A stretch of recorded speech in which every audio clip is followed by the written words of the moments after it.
Bismillahirrahmanirrahim. Assalamualaikum warahmatullahi wabarakatuh. Saya ingin menjelaskan mengenai hubungan antara IQ, EQ, dan SQ.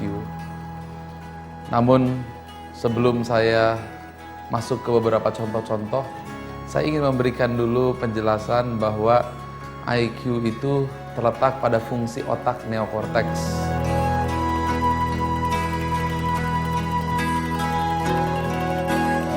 Sedangkan EQ pada fungsi otak limbic system.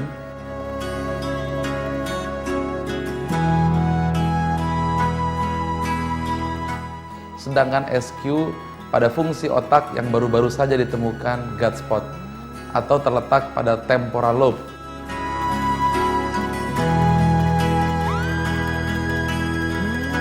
Sebelum kita pahami dulu apa itu IQ, EQ, dan SQ dan bagaimanakah hubungan antara ketiganya, mari kita lihat sejarahnya dulu. IQ ditemukan pada tahun 1905 di Paris, tepatnya Prancis, oleh Binet, ya, dan kemudian dibawa ke Amerika di Stanford, maka lahir disebut Stanford Binet, dan dipergunakan pertama kali ketika Perang Dunia Pertama. Dan pada saat itulah berkembang sampai saat ini tentang bagaimana mengukur manusia sukses adalah apabila memiliki IQ 100. Dan selanjutnya pada tahun 1995 dimunculkan kembali teori kedua yang disebut EQ, yang semula dimunculkan oleh Daniel Goleman dalam bukunya yang disebut dengan Working with Emotional Intelligence. Dan akhirnya pada tahun 2000 setelah melalui sebuah penelitian yang ilmiah, salah satunya adalah penemuan oleh V.S. Ramachandran dari California University tentang fungsi otak ketiga yang disebut gut spot, dan juga ditemukan oleh Michael Persinger dan juga oleh Wolfsinger tentang fungsi yang disebut the binding problem. Nah, ini semua menjadi syarat ilmiah bahwa kecerdasan spiritual itu memang sudah ada pada fungsi neuroscience otak manusia. Nah, mari kita sekarang berikan beberapa contoh. Pernah suatu saat itu di sebuah lembaga yang cukup terkenal di Indonesia yang memproduksi pesawat terbang. Ya, pesawat terbang tentu ini adalah hasil intelektualitas yang luar biasa, hasil intelijensi yang sangat tinggi. Ya, kemudian pimpinan dari perusahaan penerbangan atau maksud saya pabrik pesawat terbang Indonesia ini bermaksud untuk menjual pesawatnya ke Petronas Malaysia. Petronas Malaysia adalah perusahaan minyak terkenal yang dimiliki oleh Malaysia, tetangga kita. Nah, kemudian pimpinannya datang dan ditemani oleh seorang yang sangat tinggi intelijensinya, yang mungkin IQ-nya sudah di atas 120 dengan semua gelar di belakang dan di depan kartu namanya. Kemudian mereka datang ke sana, sebelum mereka mengajukan proposal dan negosiasi harga, mereka kemudian diundang dulu makan malam oleh bos dari Petronas Malaysia. Mereka diajak makan malam menikmati makanan khas Malaysia. Nah, ini adalah saya kira wajar dalam dunia bisnis, mereka bersilaturahmi dulu, beramah tamah dulu untuk masuk ke dalam bisnis sesungguhnya. Setelah mereka makan malam sambil bincang-bincang santai, sang pembeli, yaitu bos dari Petronas Malaysia, ia ingin memamerkan produk-produk yang merupakan koleksi barang antik pribadinya, mulai dari Gucci Cina, dan berbagai barang-barang antik yang dia koleksi sudah lama sekali sebelum ia bahkan menjabat sebagai CEO di Petronas itu. Ia jalan-jalan, kemudian ia tunjukkan kepada orang Indonesia ini barang antik koleksi dari Cina, dari dinasti Ming, dan berbagai barang-barang antik koleksinya. Nah, dari pabrik pesawat terbang kita tentu ia merasa bangga, ia senang sekali melihat koleksi barang antik itu ditunjukkan satu persatu, dan dengan antusias orang Malaysia itu menunjukkan ini koleksi barang antik tersebut, dan orang Indonesia karena ia memang seorang yang akan harus menjual pesawatnya, ya tentu mengangguk-angguk untuk memberikan penghargaan. Nah, mereka berkata, orang Malaysia, "How do you think, sir?" Kemudian orang Indonesia ini berkata, "Oh, that's good, that's beautiful, fantastic." Wah, senang sekali tentu saja si orang Malaysia itu. Kemudian dia keliling lagi, "How about this?" "Wow, that's beautiful, that's great, excellent, bagus sekali." Wah, berbunga-bunga orang Indonesia, maksud saya orang dari Malaysia itu berbunga-bunga karena merasakan pujian.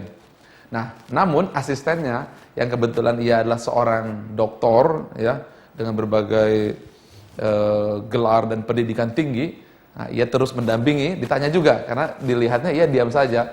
Kemudian ditanya, "Hey gentlemen," dari CEO Malaysia ini, "How do you think?"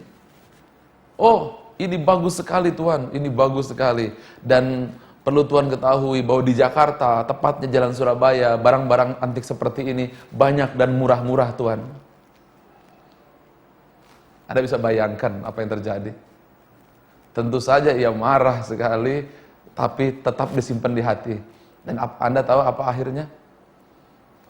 CEO dari Petronas ini tersinggung dan tidak jadi beli pesawat. Dan mungkin Anda tahu bagaimana hasil akhirnya. Apakah kesimpulannya?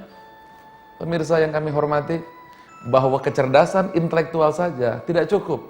Masih dibutuhkan apa yang disebut kecerdasan emosional. Jadi apakah kesimpulannya kecerdasan emosional? Kemampuan untuk merasakan perasaan orang lain dan kemudian menjadikan pengetahuan itu sebagai informasi penting untuk mengambil tindakan. Sekarang mari kita tanya kepada diri kita masing-masing. Bagaimanakah? Apakah kita pernah berbuat seperti itu? Baik. Contoh kedua. Mungkin masih ingat dulu sekitar 20 tahun yang lalu ketika kita naik kereta api Jakarta Surabaya atau mungkin Jakarta ke Bandung atau Bandung Surabaya 20 tahun lalu di kereta api. Kalau kita haus, saat itu kita bingung sekali di mana kita ingin minum. Ya. Kemudian kalau kita ingin minum, pasti kita akan lihat itu di stasiun orang-orang yang mengangkat minuman, kemudian dia mengatakan teh, kopi, teh, kopi, dan seperti itu. Ya, semua orang menjual teh dan kopi. Sehingga kita kalau ingin minum air putih, tentu kita akan merasakan kesulitan. Karena tidak ada yang menjual air putih, tidak ada. Air putih saat itu gratis. Tapi dengan catatan harus minum di warung. Dan di warung tentu saja makan dulu. Entah makan nasi, entah makan apapun, kemudian baru diberikan air minum gratis di dalam teko. Dan kita bisa minum sebanyak-banyaknya. Nah, itu terjadi berpuluh-puluh tahun di Indonesia dan mungkin juga seluruh dunia saat itu. Pemirsa, apa yang terjadi? Ada seorang yang mampu merasakan perasaan kesulitan tersebut. Ia mampu melihat kesulitan itu, kemudian mampu merasakan betapa sulitnya orang apabila di perjalanan kalau ia haus. Kemudian ia masukkan air putih itu, air bening itu ke dalam sebuah botol dan kemudian air minum dalam botol itu dijual. Anda tahu harganya? Lebih mahal dari bensin.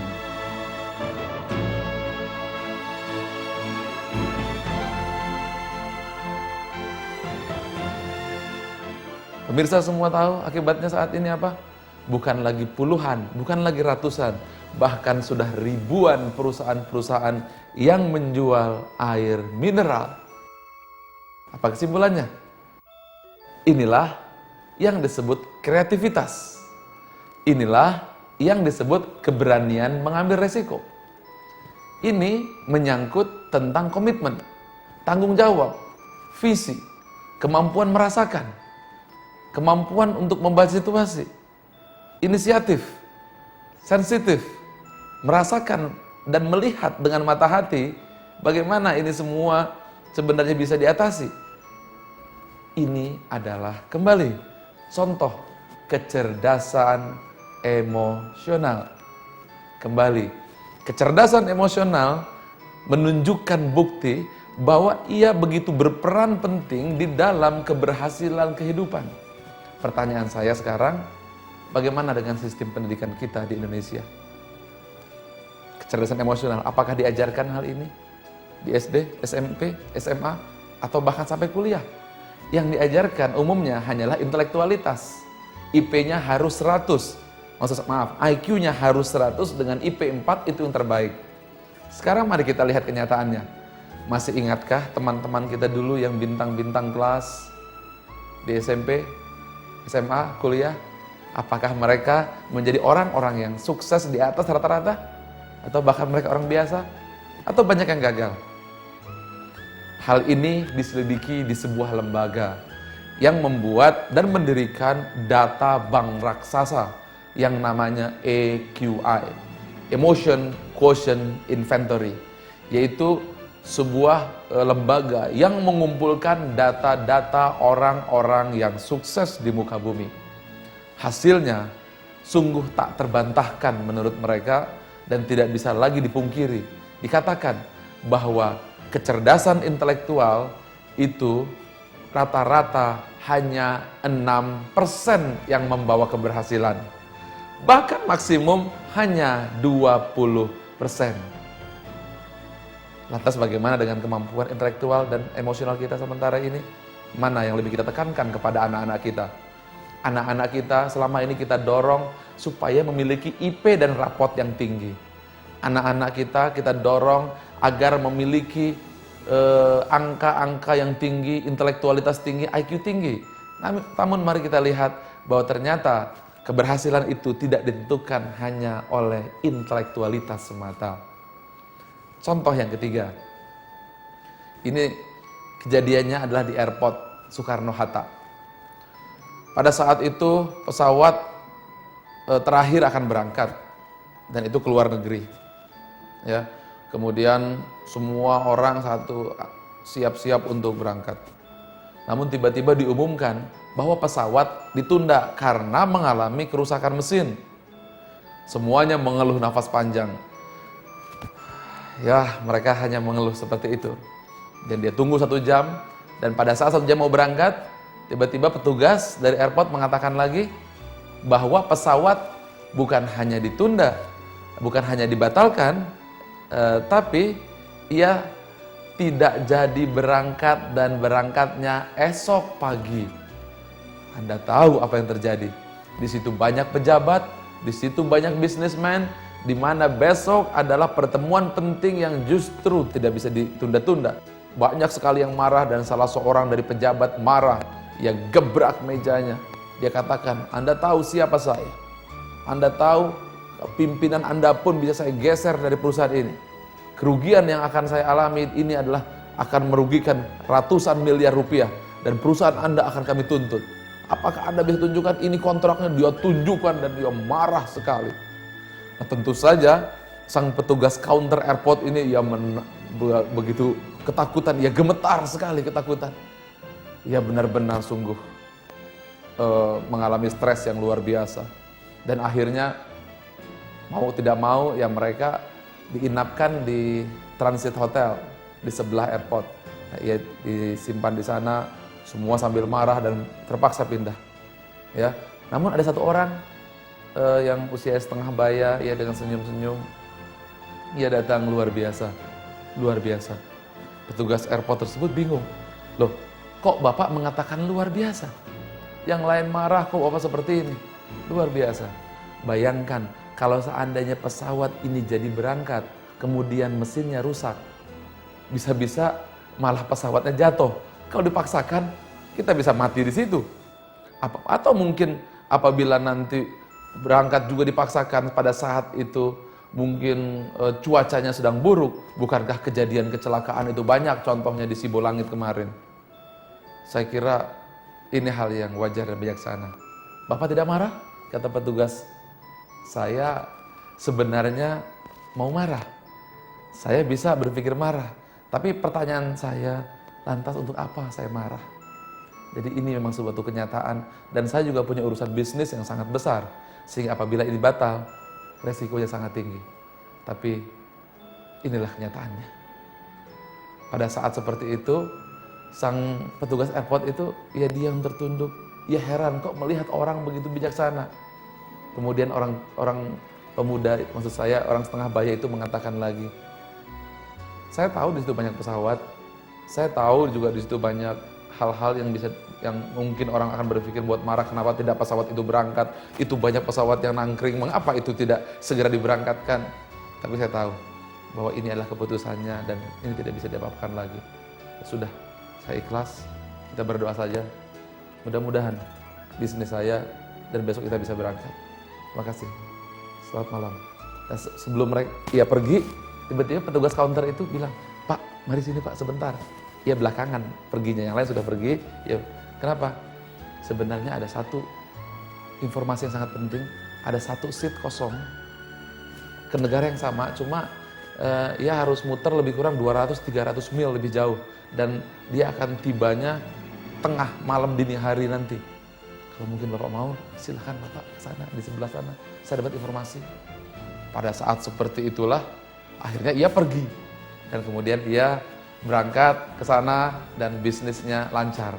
Sedangkan orang yang marah-marah tadi, setiap kali ada pelayan mengantar makanan, ia ceramahi, ia marah. Mari kita lihat. Apakah contohnya? Apakah yang bisa diambil dari hal ini? Ini semua menunjukkan bahwa kemampuan mengendalikan emosi membuat bisnisnya jauh lebih sukses. Kembali, permasalahan ini bukan lagi soal kecerdasan intelektual, tapi kecerdasan emosional. Ya, jadi kecerdasan emosional adalah kemampuan untuk mengendalikan emosi, kemampuan untuk menguasai diri agar ia tetap bisa mengambil keputusan dengan tenang. Jadi kesimpulannya adalah, Bapak Ibu pemirsa, tidak cukup hanya kecerdasan intelektual yang kita miliki. Dan tidak cukup hanya kecerdasan intelektual yang diajarkan kepada anak-anak. Jadi dibutuhkan satu kecerdasan lagi yang disebut EQ atau kecerdasan emosional.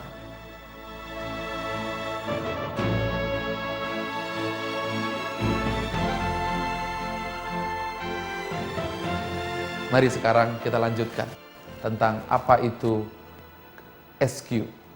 Nah, bagaimana kecerdasan emosional itu bekerja? Mungkin kita bisa melihat contoh-contoh kecerdasan emosional. Mungkin kita masih pernah belajar apa itu kecerdasan emosional. Itu dilatihkan dari berbagai lembaga. Contoh, apabila ketemu orang, keep your eyes contact. Artinya, tatap matanya supaya diberi perhatian. Itu kecerdasan emosional. 2, ketika senyum, bibir kanan 2 cm, kiri 2 cm, harus seimbang. Tidak boleh bibir kanan lebih panjang ketika senyum. Coba pemirsa, kalau bibir kanan lebih panjang 3 cm, kiri 2 cm, dan berkaca, saya kira masalah akan muncul. Anda boleh coba dipraktikkan di kaca. Ya, oke. Dan selanjutnya, ketika melihat orang, apabila Anda baru pertama kali ketemu, maka jangan menatap dengan tajam seperti ini. Menatap tajam itu menatap bisnis. Menatap bisnis, menatap serius adalah 1, 2, 3. Nah, seperti ini. Nah, itu adalah apabila sudah deal bisnis, oke, komitmen kita setuju. Nah, mata tajam seperti ini. Nah, itu adalah untuk menanamkan komitmen. Nah, kalau seperti ini, tidak cocok ketika pertemuan di arisan. Kalau ketemu di arisan, atau kita ketemu di sebuah pertemuan non-formal, mata memandangnya harus soft. 1, 2, 3. Nah, seperti ini. Sehingga memandang dengan lembut. Nah, ini adalah kecerdasan emosional. Ketiga, ketika bicara sama orang, jangan banyak omong. Tapi biarkan orang lain bicara, kemudian ketika dia bicara, maka Anda harus memberi perhatian. Tangan jangan seperti ini. Kalau tangan seperti ini orang lain bicara, itu artinya defensif. Artinya, saya tidak mau dengar. Ketika orang lain bicara, Anda harus menghadap tegap ke depan dia. Jangan miring. Kalau Anda miring seperti ini, Anda kesan, cepat Anda ngomong, saya mau ke toilet.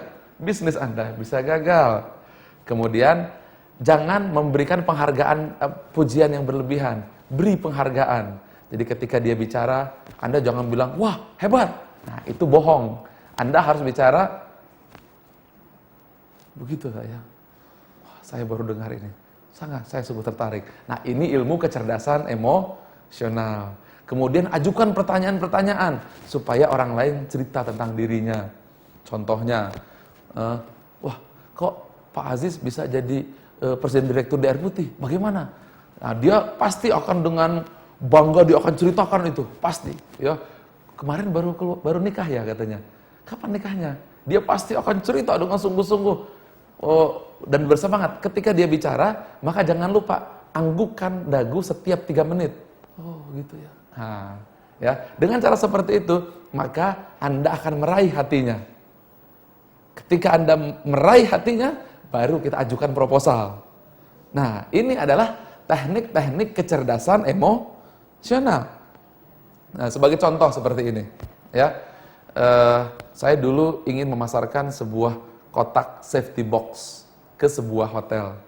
Saat itu saya sebagai seorang pegawai negeri, ya saya maklum dengan gaji demikian, saya harus menambah cari uang tambahan. Maka saya pasarkan safety box ke hotel-hotel di Pulau Baldewata saat itu, ada 40.000 kamar. Nah, saya ingin pasarkan ke orang yang sangat terkenal di sana dan cukup kaya raya, yang punya hotel banyak.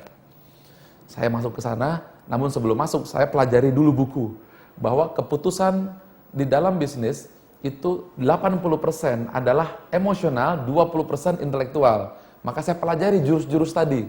Jadi kalau pertama ketemu, itu mata harus soft. Kemudian senyum harus diukur. Karena itu saya bawa penggaris dulu sebelum senyum, saya ukur dulu bibir saya. Kanan 2 cm, kiri 2 cm. Sebab kalau ketika senyum seperti ini, bisnis gagal. Ya. Kemudian siap posisi badan, ketika dia ngomong kita harus tegap, tidak boleh begini. Siap dengan, wah ini semua ilmu-ilmu yang saya pelajari. Kemudian akhirnya, alhamdulillah saya bertemu. Ketika saya bertemu, maka langsung saya julurkan tangan saya ucap, Pak terima kasih, Bapak telah memberi waktu saya di tengah kesibukan seperti ini. Oh ya baik, silahkan duduk. Ya duduk di meja kerjanya, besar dan lebar sekali mejanya. Dan kemudian dengan kursi kulit yang sangat besar, sehingga hampir-hampir ya tenggelam di kursi kulit yang sangat besar itu. Saya lihat ke kiri kanan mejanya, saya lihat di sana ada foto mobil dengan Mercy. Kanan foto mobil BMW. Sebelah sana ada sertifikat-sertifikat dan foto-foto dengan pejabat-pejabat. Kemudian di sebelah sana ada foto bahwa dia ketua organisasi. Kemudian di sana depan saya ada koran. Kebetulan ia baru saja dilantik sebagai sebuah ketua organisasi yang sangat dihormati. Kemudian sebelum saya mulai, saya bicara, dia bilang, oke, silakan Pak Ari, saya hanya punya waktu 10 menit, silakan. Oh baik Pak, saya terima kasih, saya katakan. Kemudian saya tanya, sebelum saya lanjutkan Pak, boleh saya minta waktu 2 menit saja Pak, hanya 2 menit. Ini pribadi ingin bertanya kepada Bapak, karena saya jujur saya mengagumi Bapak, saya katakan seperti itu. Oke, 2 menit, ya silakan gimana? Pertama kali saya ingin ucapkan selamat dulu, Bapak dipilih sebagai ketua sebuah organisasi sosial. Loh, kok Anda tahu dari mana? Nah, dia sudah mulai terpancing. Saya kan senantiasa mengamati juga, itu sih kecil-kecilan. Nampaknya dia sudah mulai kena ilmu kecerdasan emosi. Nah, kemudian saya lanjutkan pertanyaan lagi. Pak, kok Bapak masih mau ngajar di kampus-kampus, kemudian keliling-keliling ngurusi berbagai pengusaha-pengusaha lemah, padahal Bapak sudah punya uang, punya mobil, punya Mercy, punya BMW, punya hotel, punya pabrik, apalagi? Boleh saya tahu Pak, saya ingin belajar. Nah kemudian apa yang terjadi? Ya langsung cerita. Oh oke, begini Pak Ari, saya kira kita tidak cukup hanya punya uang, kita tidak cukup hanya dengan bisnis. Kita tuh harus benar-benar peduli dengan sosial, kita harus memperhatikan kiri kanan. Dan pada saat dia bicara, maka pada saat itu saya harus mempergunakan ilmu EQ. Maka saya harus melihat bibir saya harus kanan 2 cm, kiri 2 cm. Nah, kemudian badan saya majukan lebih kurang 2 inci, seperti ini. Nah, kesannya supaya saya berminat. Nah, setiap kali dia bicara, setiap 3 menit, dagu saya anggukkan 3 kali. Seperti itu. Nah, dengan cara seperti itu, ia makin semangat. Dia ceritakan semuanya, foto-foto dia tunjukkan.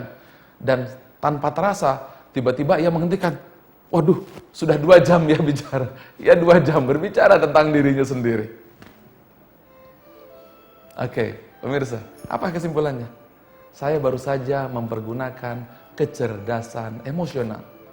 Kemampuan membaca hati orang, kemampuan membaca harapan orang. Jurusnya sederhana dalam ilmu kecerdasan emosi itu adalah 1000 sungai gunung turun ke laut. Artinya kalau kita merendah menjadi lembah yang landai, kemudian mereka ada di tempat yang tinggi, maka air mengalir dari tempat yang tinggi ke tempat yang rendah. Jurus 1 itu. Ya. Jurus 2, berikan pujian-pujian. Maka itu seperti dentingan harpa di pagi hari. Dan itu adalah sangat indah. 3, sebutkan nama Dia berkali-kali. Maka itu adalah musik yang paling indah yang tak pernah ia dengar sepanjang hidupnya. 4, akui suksesnya. Maka Dia mengatakan, itulah air sejuk dari surga yang pernah ia peroleh. Kemudian jangan lupa berikan pujian penghargaan, tapi bukan pujian dari gigi, pujian dari hati. Kemudian baru ajukan proposal, insya Allah tembus. Nah, sekarang itu kecerdasan emosi. Pertanyaan saya, apabila ilmu kecerdasan emosi tadi dipergunakan oleh Hitler, bagaimana? Oleh koruptor, bagaimana? Mussolini, bagaimana? Seandainya ilmu itu dipergunakan oleh penjahat, bagaimana? Apakah cukup? Kemudian ia memuji Anda, padahal di balik pikirannya adalah kepentingan pribadi. Padahal di balik keinginannya adalah kepentingan pribadi. Anda bisa bayangkan, orangnya necis, bicaranya bagus, sikapnya baik, otaknya pinter, pendidikannya tinggi, tapi itu hanyalah kepentingan pribadi. Contoh, Hitler, Mussolini, dan masih banyak lagi contoh-contoh di bangsa kita yang ia tampil luarnya begitu indah, begitu menarik, bicaranya begitu menawan, dan kemudian ia mampu dengan sikap ramah, wangi, sopan, santun, tapi di pikirannya hanyalah nafsu-nafsu pribadi. Dan kemudian mereka menjadi pemimpin, Anda bisa bayangkan. Sekarang pertanyaan saya, pemirsa harus jawab, apakah cukup hanya 2 kecerdasan itu? Intelektualitas, otak pintar, kecerdasan emosi, mampu merayu seperti tadi. Apakah cukup? Anda bisa bayangkan apa yang terjadi. Lantas bagaimana menurut Anda? Bukankah kita masih membutuhkan 1 kecerdasan lagi?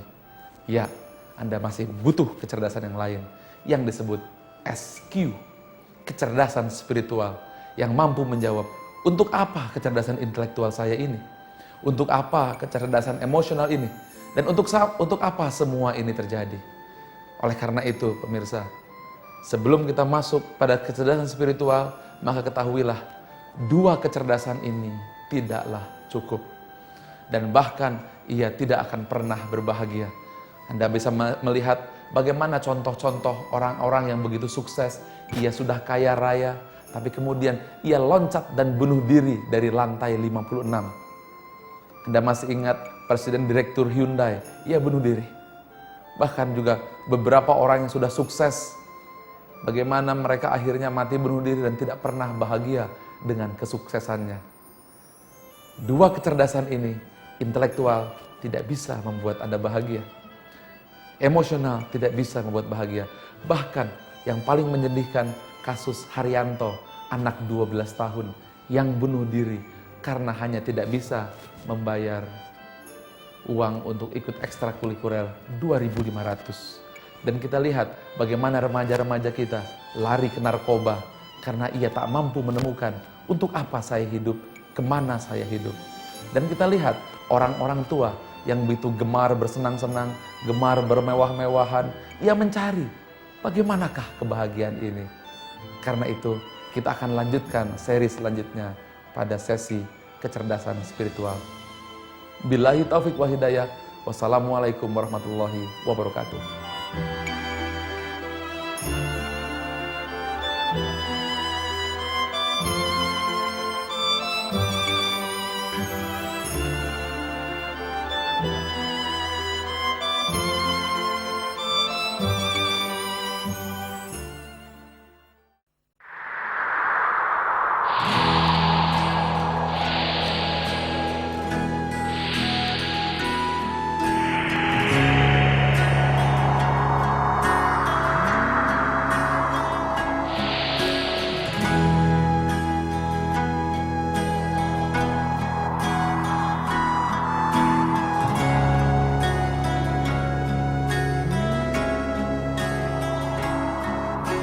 Assalamualaikum warahmatullahi wabarakatuh.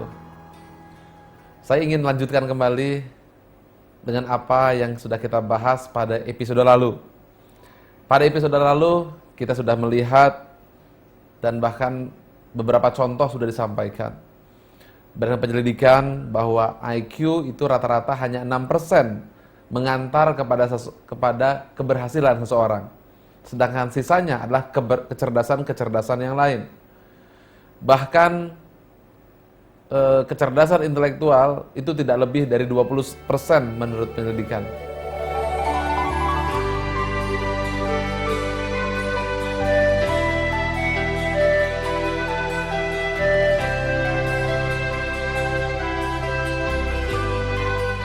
Dan kita pun sudah membahas bahwa dibutuhkan kecerdasan emosional.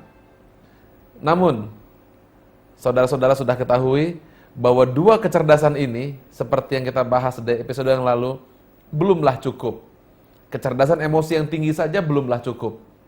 Mungkin saya ingin ingatkan sekali lagi bagaimana seseorang yang begitu mampu berbicara dengan sopan santun, ia tampil dengan penuh meyakinkan, senyumnya pun sudah diatur simetris sedemikian rupa, kanan 2 cm, kiri 2 cm.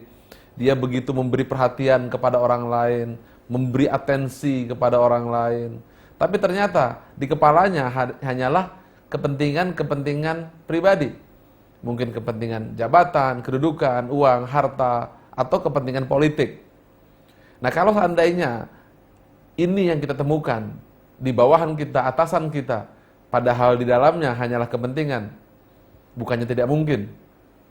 Masih ingatkah dengan Hitler, Mussolini, atau mungkin juga kejadian-kejadian di lingkungan kita, orang yang begitu menarik hati tapi tiba-tiba dapat berita ia sekarang ada di dalam penjara dan terbukti menipu. Oleh karena itu kita semua sudah setuju. Bukankah kita semua sepakat bahwa intelektual saja tidak cukup, masih dibutuhkan kecerdasan emosional. Tapi kecerdasan emosional dan intelektual justru juga berbahaya kalau tidak didasari oleh satu kecerdasan lagi. Itulah yang disebut dengan SQ atau kecerdasan spiritualitas. Sekarang sebelum kita masuk kepada contoh-contoh, mungkin untuk sedikit landasan ilmiah. Kecerdasan intelektual itu berada pada fungsi otak luar yang disebut neokorteks. Ini di mana ketika Anda menghitung 2 kali 2, 4 kali 4, itu adalah fungsi otak itu yang bekerja. Sedangkan kecerdasan kedua itu berada pada fungsi limbic system. Limbic system inilah yang melahirkan kecerdasan emosional. Nah, pada tahun 1995-an diperkirakan, seorang ahli di California University, ia mempelajari ada sebuah fungsi otak ketiga, di mana manusia akan terus mencari makna apa kehidupan itu. Untuk apa ia hidup? Untuk apa ia bekerja? Inilah yang disebut kecerdasan spiritual, yang ditemukan pada fungsi otak lobus temporal yang namanya God spot atau titik Tuhan.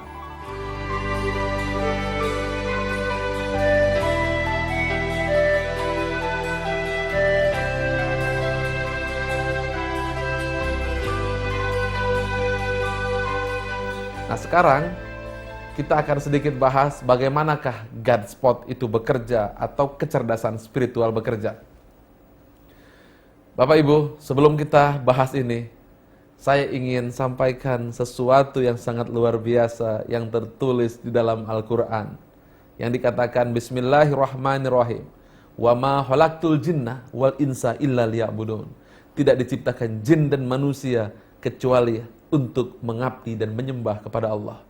Nah, fungsi kecerdasan ketiga ini berhubungan dengan ayat tadi. Sekarang mari kita lihat contoh-contoh ini. Di California University tepatnya, seorang ahli, dia menyelidiki tentang makna ini. Ada lagi sebuah penyelidikan di Harvard Business School, HBS. Nah, di sana ada sebuah lembaga yang namanya Odyssey School. Odyssey School didirikan oleh seorang ahli psikologi namanya Mr. Shoshana Zuboff. Mr. Shoshana Zuboff, Ia mendirikan sebuah lembaga di mana di dalamnya adalah para eksekutif-eksekutif yang usianya lebih kurang 50 tahunan. Ciri-ciri murid-murid mereka, penghasilan mereka rata-rata 1 juta US dollar. Apa yang mereka kerjakan di lembaga pendidikan yang namanya Odyssey ini? Mereka belajar menanam pohon tomat, kemudian membersihkan perahu, mencangkul, dan mengelap rumah. Anda mungkin heran, mengapa seperti itu? Beberapa dari mereka, ketika ditanya mengapa Anda sekolah di sana, dia mengatakan, kehidupan saya, pekerjaan saya telah memenjarakan saya. Saya seolah-olah merasa berada pada tangga yang salah. Saya memiliki uang yang sangat banyak, klien yang sangat banyak, bisnis yang sangat besar. Tapi klien dan bisnis itu telah membuat saya tidak lagi merdeka dalam kehidupan. Dan saya malah merasa sengsara setelah saya mencapai puncak sukses. Nah, inilah kenapa dibutuhkan sebuah kecerdasan yang ketiga yang disebut dengan SQ, adalah untuk menjawab kejadian-kejadian di mana orang terus mencari makna. Dan pencarian untuk apa itulah pada fungsi otak yang disebut dengan God spot tadi. Wa ma khalaqtul jinna wal insa illa liya'budun. Tidak diciptakan jin dan manusia kecuali hanya untuk menyembah kepada Allah Subhanahu wa taala. Teman-teman, Anda yang di rumah juga mungkin banyak melihat dan menyaksikan kejadian-kejadian seperti ini. Saya pernah memberikan sebuah training di PT Garuda Indonesia. Di sana saya bertemu dengan seorang, katakan namanya Pak Wawan. Dia bekerja di sana 30 tahun. Usia dia sekarang diperkirakan 50 tahun. Wajahnya sudah memerah, nampak letih. Kemudian saya datangi ke dia. Pak Wawan, Anda sudah bekerja berapa tahun? 30 tahun. Dan dia berbicara dengan lesu dan tidak bersemangat. Kemudian saya tanya, apa tugasnya? Dan dia bercerita bahwa tugas dia adalah menjaga sistem pengapian pada pesawat udara. Pada pesawat-pesawat bermesin jet. Fungsinya adalah apabila pengapian ini lancar, maka pesawat itu akan terbang dengan mulus. Tapi sekali saja tersangkut, maka pesawat itu akan jatuh. Bukan seperti mobil atau motor, kalau tersendat dia hanya batuk, tapi pesawat itu langsung jatuh. Dan pengapiannya tentu saja tidak sama dengan pengapian mobil atau motor di rumah saudara. Pengapian ini adalah sebuah sistem fueling yang benar-benar sangat canggih dan dipelajari dari negara-negara maju. Apa masalah yang dialami Pak Wawan? Pak Wawan orang yang bertanggung jawab, sangat loyal, dan bisa diandalkan. Sehingga atasan-atasannya sangat senang dengan Pak Wawan. Karena atasan-atasannya sangat senang dan juga pekerjaannya sangat langka, maka Pak Wawan harus terus berada di ruangan itu sampai 30 tahun. Ia tidak menerima kenaikan posisi yang lebih tinggi. Mengapa? Karena apabila dia naik posisi lebih tinggi, maka posisi itu kosong. Pak Wawan langsung bercerita ke saya, Pak Ari, 30 tahun saya bekerja di sini, saya tidak dapat apa-apa. Garis bibirnya sudah mulai turun, matanya pun sudah mulai turun. Mungkin kehidupan yang membuat dia merubah, wajahnya pun berubah. Saya lihat foto dia masih muda begitu, dulu bibirnya masih naik ke atas, semua wajahnya pun masih ceria. Sekarang berubah bentuknya, garis ke bawah semua. Ini mungkin menggambarkan orang yang sudah pesimis dan frustasi dengan kehidupannya. Kemudian dengan lembut saya tanya kepada Pak Wawan, Pak Wawan, saya ingin bicara sesuatu. Ya, nampak melihat tapi dengan nada sangat pesimis. Ya, saya bisa memahami 30 tahun bekerja di ruangan, mengerjakan sebuah sistem yang sedemikian rupa sangat rutin. Dan dia sudah bosan dengan kehidupannya. Kemudian saya tanya kepada Pak Wawan dan saya sampaikan satu hal. Pak Wawankah yang menjaga mesin-mesin jet itu? Iya. Ke luar negeri? Iya. Kemudian saya tanya, Pak Wawan, saya ingin bicara kepada Pak Wawan bahwa saya ingin mengucapkan terima kasih kepada Pak Wawan. Kenapa, Mbak Ari? Ketika kemarin saya pergi haji, saya lupa mengucapkan terima kasih kepada Pak Wawan. bahwa ketika saya pergi haji, saya bisa sampai di kota suci Mekah dan Madinah. Kemudian saya pulang lagi, saya bawa beberapa rombongan, dan saya yakin masih ada 200.000 orang lain yang sama dengan saya. Mereka semua belum mengucapkan terima kasih ke Pak Wawan, yang mungkin sudah puluhan tahun Pak Wawan lakukan. Pak Wawan, izinkan saya, atas nama mereka, saya ingin mengucapkan penghargaan dan terima kasih yang setinggi-tingginya. Saya tahu Pak Wawan, mereka semua tidak mengucapkan terima kasih, atau mungkin perusahaan. Tapi satu hal Pak Wawan, Allah melihat dan malaikat yang ada di sebelah kanan mencatat apa yang Pak Wawan lakukan. Pak Wawan, seandainya seluruh dunia ini diberikan kepada Pak Wawan, saya yakin itu pun tidak cukup untuk membalas kebaikan Pak Wawan. Saya hanya berharap kepada Tuhan, seandainya nanti para haji itu diterima Allah dan masuk surga, saya kira orang yang cocok untuk masuk surga adalah Pak Wawan sendiri. Karena Pak Wawan yang menyelamatkan mereka sampai ke tanah suci. Pak Wawan, tasbih Pak Wawan adalah mesin jet itu. Dan sajadah Pak Wawan adalah ruang kantor Pak Wawan. Pak Wawan tertunduk dan ia meneteskan air mata. Kemudian dadanya berguncang. Dia menangis dan tertunduk. Dan saya peluk dia dan dia pun peluk saya sambil bergetar. Saya mengatakan, ya Allah, ini tangisan yang terpendam selama 30 tahun.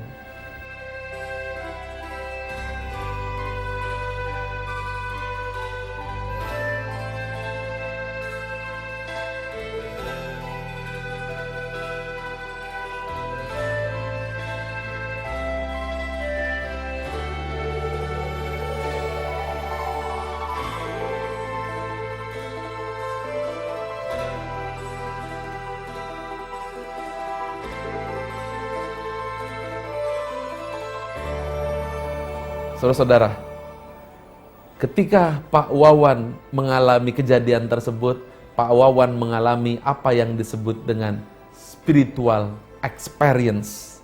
Spiritual experience adalah ketika fungsi otak Godspot tersentuh, dan pada saat itulah fungsi otak Godspot bekerja. Dan ini kemudian di California University di-scan setelah diberi semacam cairan, dan fungsi otak bersinar-sinar ketika orang merasakan nikmatnya spiritualitas. Wa ma khalaqtul jinna wal insa illa liya'budun. Tidak diciptakan jin dan manusia kecuali hanya menyembah kepada Allah. Ya ayyuhan nasu budu rabbakumul ladzi khalaqakum wal ladzina min qablikum la'allakum tattaqun. Wahai orang-orang yang beriman, maka menyembahlah kepada Allah, mengabdilah kepada Allah sebagaimana orang-orang terdahulu mengabdi, agar kamu bertakwa. Surat ini 1400 tahun yang lalu, dan penemuan kecerdasan spiritual adalah diperkirakan tahun 2000, dan itu tertulis pada pena yang disebut dengan Godspot pada otak manusia.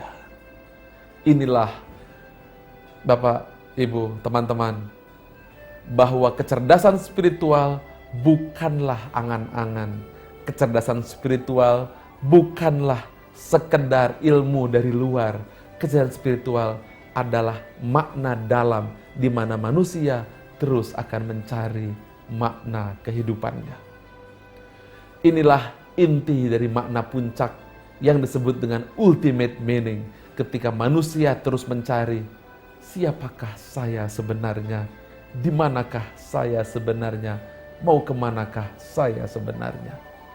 Apabila kita memahami ini, dan sesuai pula dengan surat pertama yang diturunkan dalam Al-Quran, Bismillahirrahmanirrahim, Iqra bismi rabbikal ladzi khalaq, khalaqal insana min alaq, Iqra wa rabbukal akram, alladzi allama bil qalam, allamal insana ma lam ya'lam. Bacalah dengan nama Tuhanmu, Ia yang menciptakanmu dari segumpal darah. Bacalah Bacalah dengan nama Tuhanmu yang Maha Pemurah, yang mengajar manusia dengan perantaraan kalam. Dia yang mengajarkan manusia apa yang tidak diketahuinya. Bapak, Ibu, teman-teman, adik-adik, bahwa Al-Quran bukan hanya tertulis di dalam sebuah buku yang disebut Holy Quran, tapi Al-Quran tertulis pada fungsi otak manusia, Godspot. Al-Quran tertulis pada fungsi emosi manusia, limbik. Al-Quran tertulis pula pada fungsi manusia, neokorteks. Summa sawahu wa nafakha fihi min ruhihi wa ja'ala lakumus sam'a wal absara wal afidah. Kemudian Allah menyempurnakan bagimu pendengaran, mata, dan hati. Pendengaran, ketika kita mendengar musik yang lembut, hati tersentuh, merasa haru dan bahagia. Itulah ketika fungsi limbik sistem bekerja, kecerdasan emosional.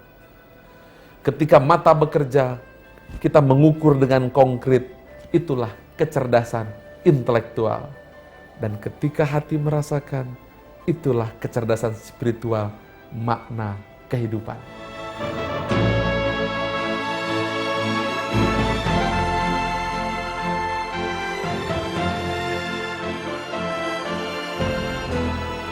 Bapak Ibu yang berbahagia, itulah yang disebut makna kehidupan ketika manusia memahami tentang untuk apa saya bekerja, untuk apa kita hidup, dan mau kemanakah kita. Dan tuntutan ini bukan hanya sekedar perintah yang tertulis di dalam ayat suci Al-Quran, tapi ia berkedip-kedip dalam fungsi otak Godspot. Dan kemudian seorang ahli yang namanya Michael Persinger, ia melakukan sebuah penyelidikan yang disebut The Binding Problem. The Binding Problem itu membuktikan bahwa fungsi 3 kecerdasan terus akan mencari. Ketika ia bekerja, maka fungsi otak Godspot akan mencari makna. Untuk apa saya bekerja? Ketika ia sedang mengerjakan komputer, maka pada saat itu fungsi suara hati Godspot bekerja. Untuk apa saya mengerjakan ini? Ketika ibu di rumah membuat kopi dan mie untuk suami, pada saat itu hati bekerja, bertanya, untuk apa? Dan apabila manusia tidak mampu menjawab untuk apa dan tidak tersentuh fungsi Godspotnya, maka manusia menderita apa yang disebut penyakit spiritual patologis.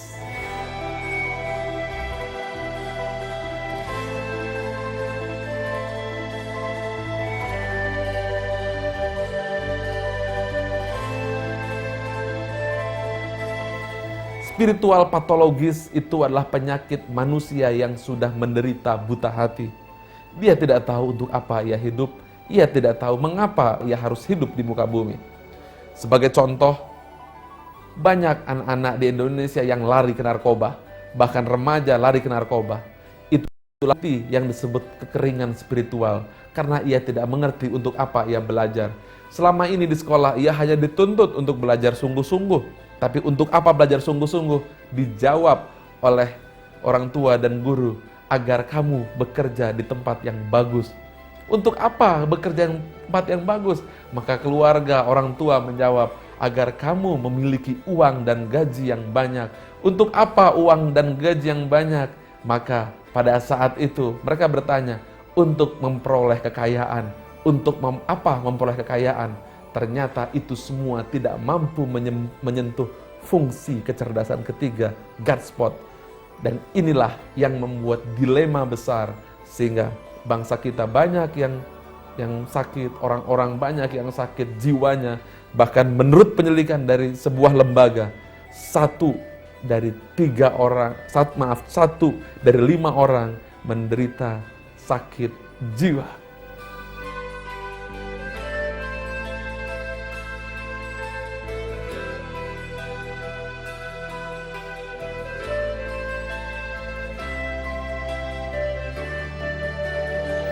Bapak Ibu, mungkin Anda berpikir, tapi Indonesia adalah sebuah negara yang beragama.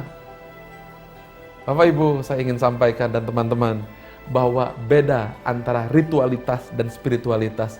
Bisa jadi ia melaksanakan ritualnya, tapi tanpa spiritualitas. Bisa jadi ia melaksanakan sholat, tapi tanpa hati.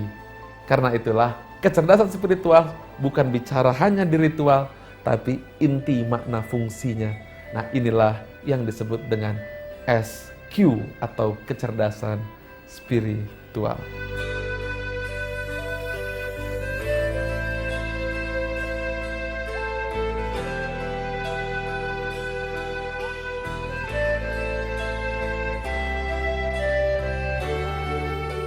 ESQ Leadership Center, sebuah lembaga training yang saat itu saya ikut memberi training di Krakatau Steel. Di sana saya bertemu dengan seorang karyawan yang lebih kurang 20 tahun ia bekerja. Ia lulusan ITB, bahkan sudah S2. Kemudian pada saat itu saya bicara, dia mengatakan, saya sudah 20 tahun bekerja tapi saya dapat apa? Saya tidak dapat apa-apa, hanya begini. Wajahnya pun sudah tidak karuan bentuknya. Mengapa? Biasanya ciri-ciri orang yang kecerdasan emosinya rendah, itu wajahnya umumnya asimetris, tidak simetris. Bisa jadi dia bibirnya lebih panjang sebelah kanan, sebelah kiri, matanya, itu ciri-ciri kecerdasan emosional, itu mempengaruhi. Karena ketidakseimbangan emosi akan mempengaruhi juga wajahnya. Karena itu senam wajah itu tidak akan memperbaiki wajah, karena memperbaiki wajah adalah dengan memperbaiki hati, maka wajah akan simetris, ya. Nah, itu yang terjadi. Ia merasa bahwa pekerjaan sudah sedemikian lama tapi ya saya tidak dapat apa-apa. Oh, begitu. Kemudian besoknya saya bicara ke dia, katakan namanya Udin. Udin, saya baru saja sholat di masjid. Oh ya, kenapa Pak Ari harus cerita? Saya ingin menyampaikan bahwa ketika sholat, saya tiba-tiba ingat, ketika wudhu maksud saya ingat dengan Pak Udin. Kenapa Pak Udin, Pak Ari seperti itu? Ketika wudhu, saya tidak melihat air itu, tapi saya melihat pipa yang mengalirkan air. Izinkan saya bertanya, yang bikin pipa itu siapa? Ya saya. Oh, di seluruh Indonesia, siapa yang memproduksi pipa dan tangan siapa yang mengerjakan? Saya. Pak Udin, tahukah bahwa yang sholat ini bukan hanya saya, masih ada jutaan orang yang membasuh wajahnya dan airnya sampai ke tangan mereka karena pipa yang Pak Udin buat. Dia mulai terdiam. Ya, lantas kenapa? Pak Udin, tahukah sebenarnya siapa yang paling senang ketika mereka bisa sholat? Pencipta dia bukan? Pemilik langit dan bumi bukan? Dia adalah Allah Subhanahu wa Ta'ala beserta para malaikat. Dia yang mengucapkan terima kasih kepada Pak Udin. Pak Udin, ketika kami membasuh wajah, satu air yang mengalir itu adalah ucapan terima kasih. Seluruh langit bumi akan diturunkan kepada Pak Udin, karena Pak Udin yang telah membuat kita semua bisa sholat dengan air yang sejuk dan jernih, membersihkan wajah dan tubuh kami. Pak Udin, mengapa Anda mengatakan tidak dapat apa-apa? Bukankah Pak Udin bahwa air inilah yang bisa mengalir karena pipa yang ada produksi? Dan beberapa hari yang lalu Pak Udin, ada orang yang baru saja melahirkan dan ia begitu susah melahirkan. Dan kemudian pada saat itu dia butuhkan ambulans. Dan ambulan itu melintas di atas sebuah jembatan, kemudian masuk ke rumah sakit, di sana ditolong dan anak itu melahirkan dengan selamat. Pak Udin, besi di jembatan itu dari mana? Saya katakan. Oh, seluruh Indonesia dari kami, Krakatau Steel. Pak Udin, seandainya besi-besi itu tidak dibuat, apa yang terjadi dan jembatan itu tidak berdiri? Kesulitan yang sangat besar bukan? Ya. Kemudian besi itu sekarang Pak Udin telah terpasang dan ribuan orang lagi yang bisa pergi ke rumah sakit karena besi yang Pak Udin buat di sana. Pak Udin, jangan mengatakan bahwa Anda tidak dapat apa-apa. Anda dapat balasan dari pemilik langit bumi. Pak Udin tersentak, dia diam, Dia kaget dengan jawaban itu, dan wajahnya saat itu pula berubah, dan ia merasakan kedamaian yang tak terhingga. Kedamaian itulah yang berhasil menyentuh fungsi kecerdasan ketiga yang disebut dengan SQ atau Guts.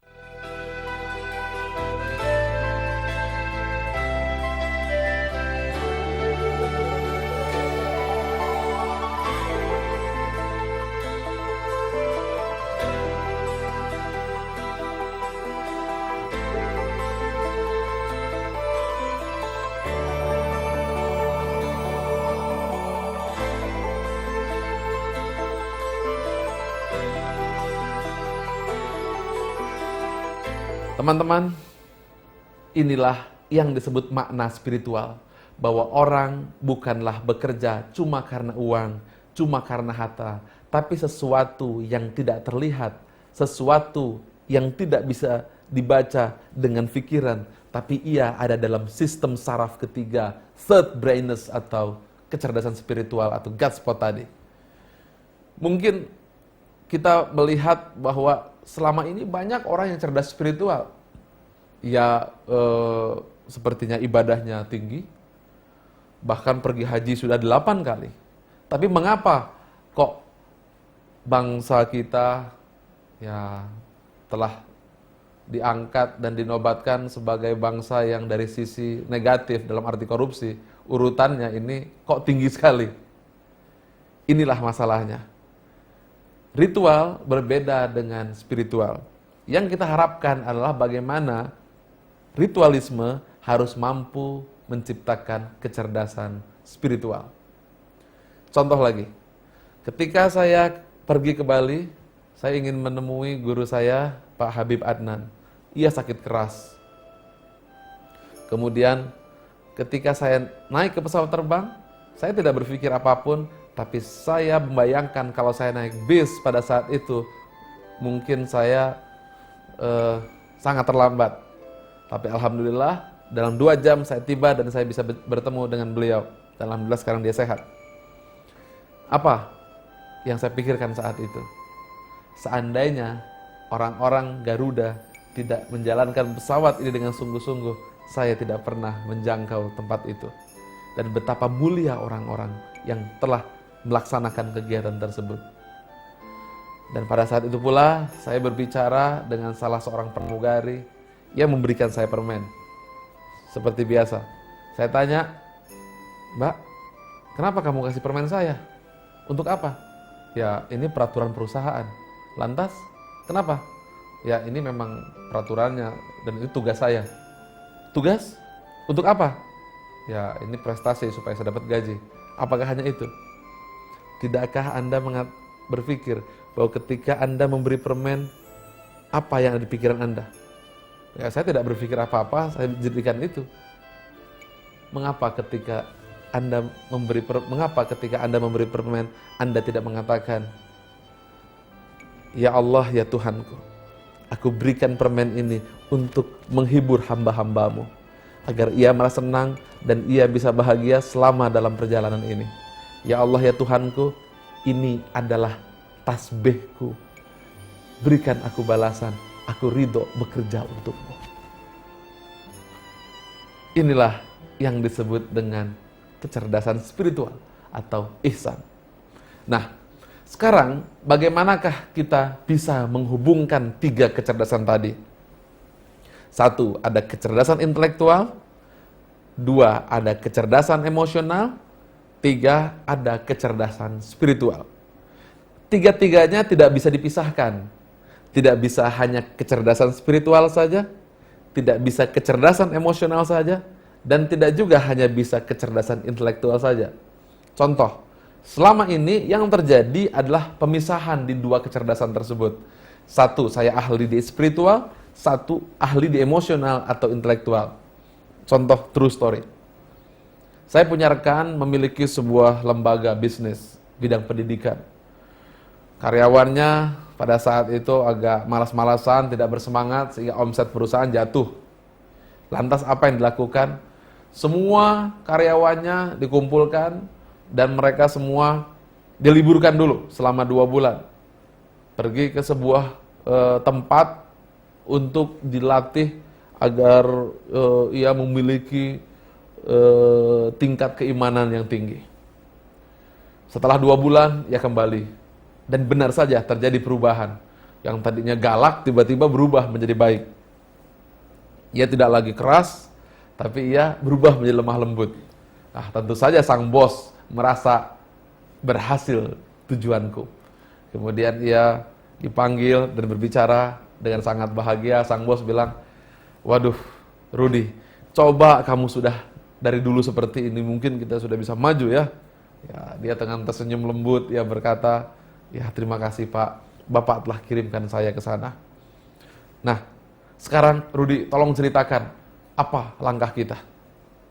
Pak, begini Pak, saya kemarin sudah diajarkan di sana bahwa hidup harus seimbang. Wah, sang bos berkata, wah itu bagus sekali. Lantas, bagaimana? Begini Pak, Rudi berkata, seimbang itu adalah dunia dan akhirat. Waduh, ini yang saya tunggu. Oke, terus bagaimana rencana kita? Begini Pak, dalam hidup itu kita harus mampu membagi waktu, mana yang dunia, mana yang akhirat. Coba kita lihat. Sekarang tanggal berapa Pak? Bulan berapa? Oh, bulan Oktober. Iya, Oktober.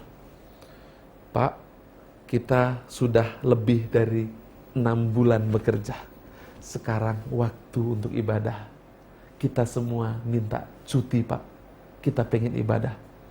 Wah, kok begitu? Jangan begitu dong. Nanti bagaimana dengan perusahaan kita? Bapak pilih mana? Dunia yang fana atau akhirat yang kekal? Sang bos mulai gugup. Ya jelas saya pilih dunia. Ya, maksud saya maaf. Ya jelas saya pilih akhirat.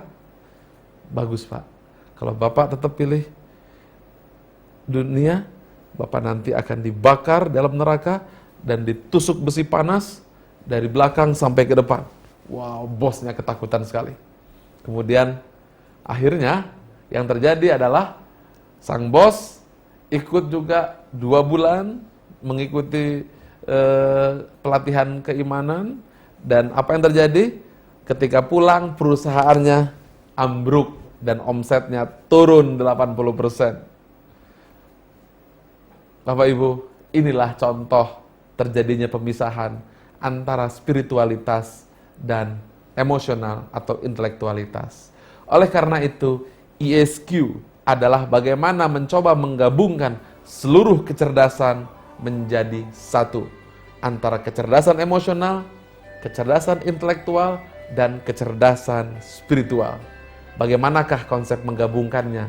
Yaitu dengan menggabungkan seluruhnya menjadi satu kesatuan, seperti gerakan bulan mengelilingi bumi, bumi mengelilingi matahari, matahari mengelilingi pusat galaksi Bima Sakti, dan elektron berputar mengelilingi inti atom, dan haji berputar mengelilingi Ka'bah di Mekah Al-Mukarramah. Demi matahari dan sinarnya di pagi hari, demi bulan apabila ia mengiringi, demi siang apabila ia menampakkan diri, demi malam apabila ia menutupi, demi langit dan seluruh binaannya, demi yang ada di permukaannya, demi jiwa dan penyempurnaannya.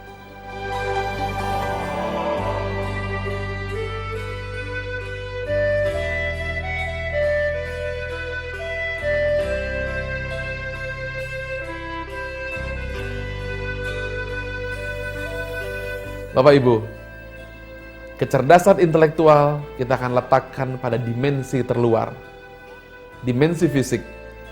Tapi dimensi fisik ini harus berputar pada dimensi emosional. Dan dimensi emosional harus berputar kepada dimensi spiritual. Sehingga bisa saja otak kita cerdas, kinerja tinggi, tapi kita memiliki hati yang mampu membaca situasi lingkungan luar, memiliki radar hati, yaitu EQ atau emosi, sehingga mampu mengenal apa yang terjadi dengan diri kita secara emosional dan mampu mengenal perasaan orang lain. Tapi kemampuan mengenal perasaan orang lain itu tidak boleh berdiri sendiri, tidak boleh dimanfaatkan, untuk kepentingan-kepentingan yang bisa merusak lingkungan, maka dibutuhkan satu kecerdasan yang menjadi pusat atau inti.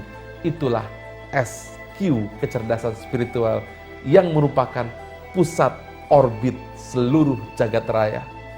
Kita akan melihat bahwa seluruh alam semesta raya, dari makrokosmos, mikrokosmos, dan spiritual kosmos, itu memiliki satu mekanisme.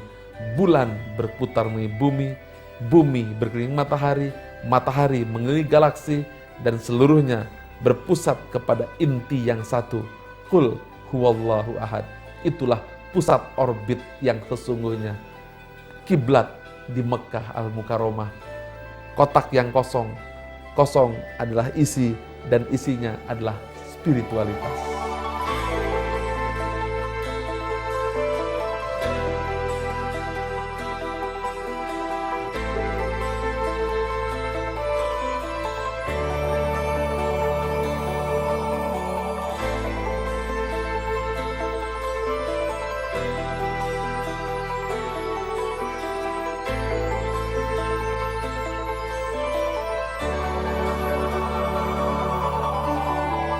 Demikian teman-teman, Bapak Ibu, saudara-saudara sekalian, kita akan lanjutkan dengan episode berikutnya.